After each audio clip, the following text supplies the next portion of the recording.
Hello, welcome to Spread Book Joy. Today I'm reviewing North and South by Elizabeth Gaskell.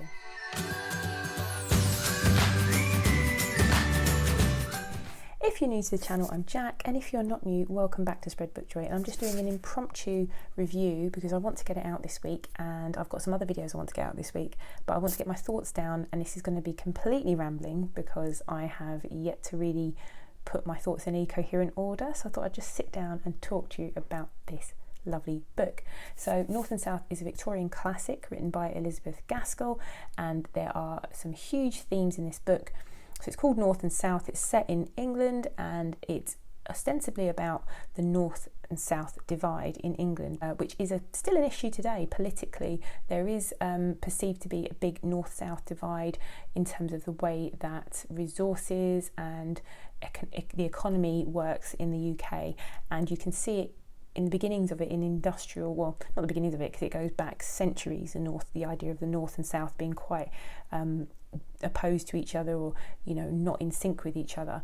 And in Victorian England particularly, lots of the northern towns were industrialised and became that's where lots of the first factories sprang up, and we see that in the fictional county of Berkshire that Elizabeth Gaskell invents.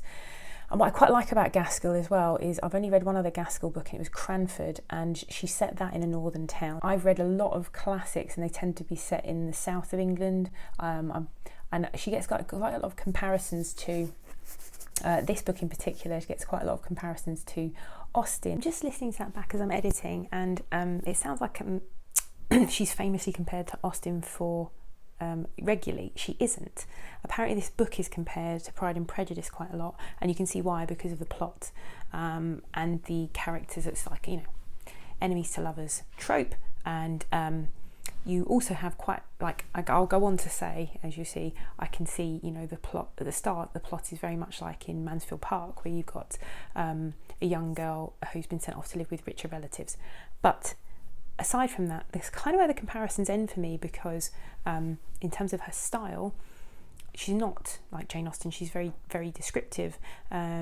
Austen is not a descriptive writer, but with Gaskell we get a lot of setting description and a lot of description of just daily life in detail, which I will go on to talk about. But I just wanted to say, in terms of as a writer, we get these comparisons with Austen for this book and Pride and Prejudice, but in terms of them as writers, I think they're very different in style and structure of their novels. So I just wanted to pop in and say that. And I already read this with the wonderful Shelley Swearingen, and immediately we kind of were making comparisons between this and Pride and Prejudice, because there is a love story in it between the main character Margaret Hale, and she is transplanted from her home in the south of England in rural Hampshire to the industrial north, and so the book is full of comparisons between those two places for her. And initially she's very prejudiced against the factories and the factory owners and the merchants, because as we know, it's sort of amongst the English gentility to work in any kind, but to be in trade is kind of not was frowned upon. It wasn't thought of as a respectable profession. Margaret's own father is a parson, which is a respectable profession, and then I'm not going to go into too much detail right now, but her family is transplanted from their lovely sort of quiet country living, which is a really small living, and they're not very rich, in Hampshire, to this town Milton in the north. And Milton is a textile, mainly textile factories, so that's why you've got these sort of cotton reels on the cover here. So there are a lot of themes explored in North and South, and explored really, really well. So there are lots of characters there are lots of misunderstandings. There is, much like in Pride and Prejudice, two characters who one looks down on the other and the other thinks the other one's stuck up, and this is why it gets comparisons between Pride and Prejudice, because it's the sort of the main female and male protagonist in the book. And there's also comparisons to be made with Mansfield Park, actually, because Margaret Hale, the heroine of the book, the main protagonist, she was brought up by richer relatives in London, much like Fanny Price is in Mansfield Park, and but unlike Fanny Price, she gets to go home to her parents.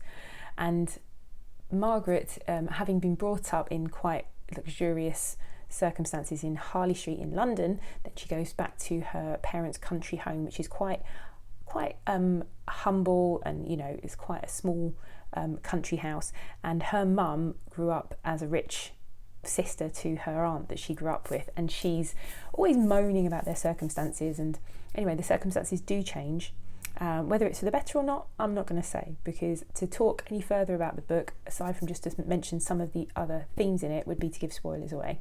But the other themes they explored are class and socialism, and as well as the north-south divide, the divide between the working classes, the merchant classes, and then the middle classes and the upper classes. So class features prominently in here, and there are several characters of different classes. And what I really like about Gaskell's writing, as opposed to, say, Austen, I mean, they're writing at very different times, but we kept making these comparisons to Austen. So for the sake of that, I'm just going to go with it. But what I really like about Gaskell's writing, and this happened in Cranford as well, is you get characters, fully fleshed out, well-rounded servants within the story, who are, characters within their own right. There are characters that are from the lower classes, the working classes, who the main characters interact with, and they are characters within their own right. So they're not just sort of background to these, rich people. So and we get a lot of the social issues of the day explored, particularly workers' rights and capitalism and the impact of capitalism on the workers. But then also we get to explore the opposite side of the coin for the factory owners, and how the industry, how tricky it was to maintain a factory with all the rising prices, with competition. This is why capitalism is bad, okay? So, but yeah, we get to explore that aspect of a really, dynamically changing society at that time. The Industrial Revolution and the rise of the sort of merchant classes and factory owners was a pivotal moment in the economy of not just our country but of the world. Really fascinating look at that. And like I said, I really enjoyed the comparisons between the north of England and the south of England. And the characters that Gaskell writes, they're very well rounded. Each character that comes up against each other just doesn't understand the other one's perspective, and as the book goes on, that changes, and it's done in a really kind of believable, subtle way.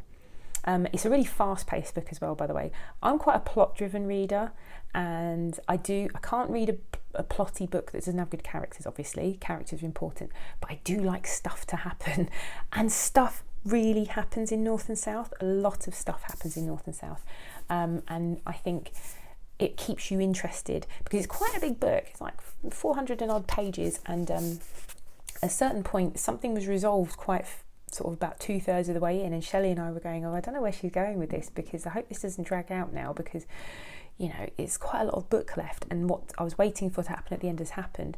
But no, she does make stuff happen. She does an awful lot of really lovely domestic details. She has lovely descriptions of nature.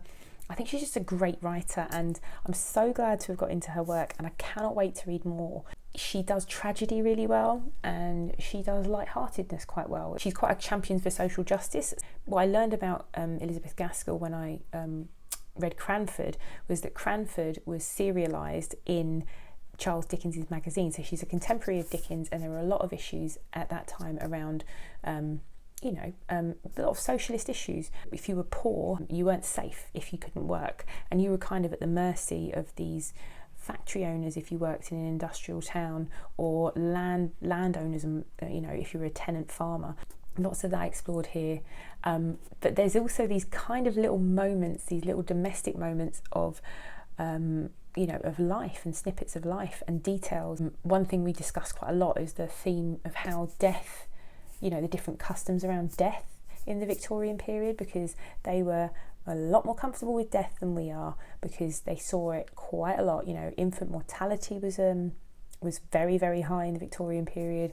Life expectancy was very short, particularly if you were of the working classes, and that's kind of explored a little bit as well through one of the characters who we see is physically affected by working in the factories, and so we learn a lot about that as well. But it's not all doom and gloom.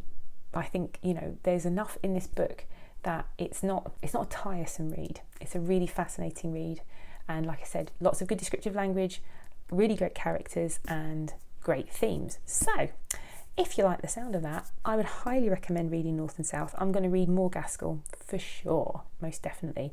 And this was a really rambling review. I'm sure Shelley is going to do a much more thoughtful and well-organised review than this. If you like this rambling review, and I don't know why you would, and if you want more of this rambling nonsense, maybe click subscribe. I'd love to hear your thoughts. Have you read North and South as well? If you haven't, are you thinking of reading any Gaskell? If you've read Gaskell and you've read other Victorian writers, who would you compare her to? I want to get into more Victorian literature and classics. I don't feel like I've read nearly enough classics in my life, but Gaskell's definitely going to become a firm favourite. All right, hopefully I'll see you again here soon. Bye.